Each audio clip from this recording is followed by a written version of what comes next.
Hey, it's me recording. Tonight we are reading Prince and the Pauper. You see? Yeah. Did you see? Great. For many Why? years, England had a wise and good king. The people were happy under this rule. But by and by, the good king fell ill. Soon the greedy captain of the guard, Captain Pete, saw his chance to rob and terrorize the people. Why? I don't know. Without firewood to heat their simple homes and enough food to eat, people suffered terribly throughout the land. It seemed that no one would save the kingdom from the thieving Captain Pete until one day. Kindling, fresh kindling, called Mickey. Beside him, Goofy shouted, "Get your own snow cones here, plain and rock and twig." The two friends were hungry and cold too, but they tried to make the best of things. Suddenly, a coach full of Captain Pete's soldiers spun around the corner, spraying snow in Mickey and Goofy's faces. Then Mickey's dog Pluto shook the snow from his snout and took off after them. Why? For fun, I guess. Mickey chased Pluto all the way to the castle. When one of Pete's guards caught sight of Mickey, he bowed so low that his nose almost touched the ground. "Welcome home, young prince," he said. "You fool," growled Captain Pete. "Don't you know the prince is still up in his room?" He grabbed Mickey and was about to throw him out. Then the prince called down to Captain Pete, This is no way to treat one of my subjects. Unhand the lad and send him up to me." Totally.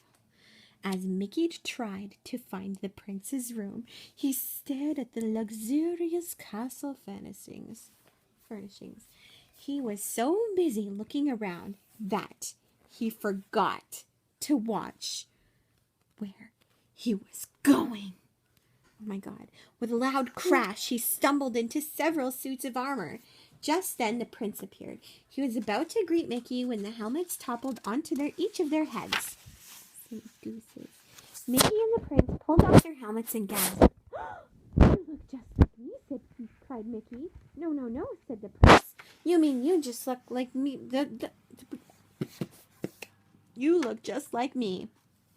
"Exactly like me." Right. Okay. Nobody likes that, homeboy. Then the prince had an idea. "I could take your place for just one day. I'm tired of being a prince." "Stop," Okay. he said. "I'm tired of studying and fencing and never having time for myself. I'd like to see what's going on the outside." Sorry. Stop, please. Okay. "If we swapped clothes," he told Mickey, "you could live as a prince for a while, and I could walk around the kingdom just like an ordinary citizen." Really? "But Why? I don't know how to be a prince," said Mickey. "Don't worry," said the prince as he gave Mickey some royal clothes. "To govern you need only to say, 'Splendid idea. I'm glad I thought of it.' And guards, seize him." The prince put on Mickey's clothes, climbed through the window, and slid down a vine. Hi. "Can you watch it, please?" Okay. "I'll be back in the wink of an eye," he called. Mistaking the prince for Mickey, Captain Pete grabbed him as soon as he reached the ground, and he placed the prince in the catapult and fired him over the castle wall. "And still," Captain Pete shouted. The prince landed on his face in the snow, and Goofy and Pluto ran over to help him. As soon as Pluto sniffed the prince, he knew it wasn't his master Mickey, so Pluto trotted off to the castle gate to wait for the real one. Yeah, Mommy can't read on my hair. Yeah. Oh, you have to move your hand. Thank you. "Gosh, Mickey," said Goofy, "you shouldn't jump over the walls and land on your head like that. You could get hurt." Of course, the prince had no idea who Goofy was. "I'm Goofy, remember?" said Mickey's friend. "So I see, my good man," the prince mumbled. "But I really must be going. Ta-ta." Now Goofy was really confused, and Mickey had certainly never talked this way before. Once the prince managed to get away from Goofy, he began to enjoy his new surroundings. "What a nice little place," he said to himself. "I really must try to come here more often." prince was enjoying his walk and he spotted a little dog. Because he never had a pet before, he thought it would be fun to play with the little fellow. But the little dog had bigger friends, who thought chasing the prince was even more fun. Back at the castle, Mickey was quickly becoming bored with the life of a prince. He didn't like spending his day with all those lessons, not when he could be eating instead. Mickey licked his lips again as Donald, the prince's butler, carved a giant turkey. Mickey was about to help himself, but Donald pushed him away. Your Highness," said Donald. "Not yet. Remember, I have to taste it first. What if one of your enemies was trying to poison you?" "What enemies?" asked Mickey, but Donald didn't answer. His mouth was too full, and before Mickey could get a taste, Donald gobbled up everything on the platter. Outside the castle, the real prince quickly discovered that the greatest enemies of the townspeople were the king's own soldiers. Captain Pete had been ordering his men to steal everything they could carry. The prince was horrified. "As your prince, I command you to give everything back that you have stolen," he declared. "Prince," scoffed the soldier. "Oh, I get it. You forgot to wear your own crown today," he said as he clobbered the prince down with a pumpkin. How's that for a crown?" Then the prince remembered something. "I can prove that I'm the prince," and he showed them his royal ring, and the only thing he had brought back from the castle.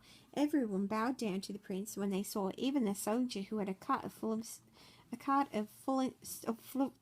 stolen food. "It is the prince," he cried. You're weird. Yeah, but I'm a weirdo, but I'm real though. The prince quickly took charge of the food and began to give it back to the hungry people. He handed out loaves of breads and chickens and sausages and hams until all the food had been returned. "Hooray for the prince!" shouted the happy crowd. Not everybody was happy about the prince's kindness, least of all Captain Pete's spies, who ran off to tell him that the prince was up to.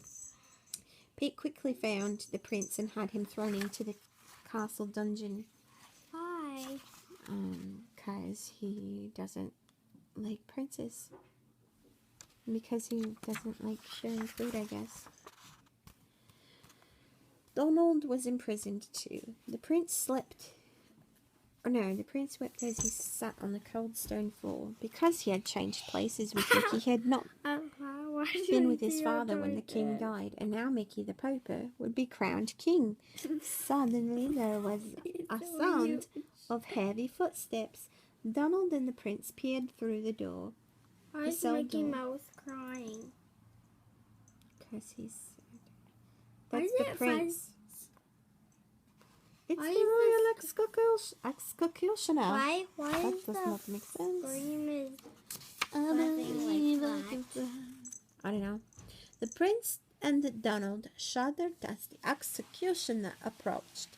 To their great surprise, he tripped on his long robe and knocked the guards unconscious with the side of his axe. "Gosh, I am so sorry," cried Goofy as he pulled off his hood. Donald grabbed the keys from Goofy and unlocked the door. Meanwhile, Captain Pete continued his evil plan. He was forcing Mickey to become the new king. To make sure that Mickey would obey his orders, Pete had kidnapped Pluto, and Pete knew that Mickey would never do anything to put his dog in danger. With Mickey on the throne, Captain Pete would control the kingdom. Just as the crown was about to be placed on Mickey's head, Mickey ducked and said, "Stop! Captain Pete is a traitor. Guards, seize him." "The boy is an impostor," shouted Pete. "But I am not," called out the prince, bursting into the room, and as he rushed toward Captain Pete, he snatched a sword from a guard, and the fight was on. Goofy what? and Donald were doing their best to help the prince. Donald swung his axe and sliced the ropes that held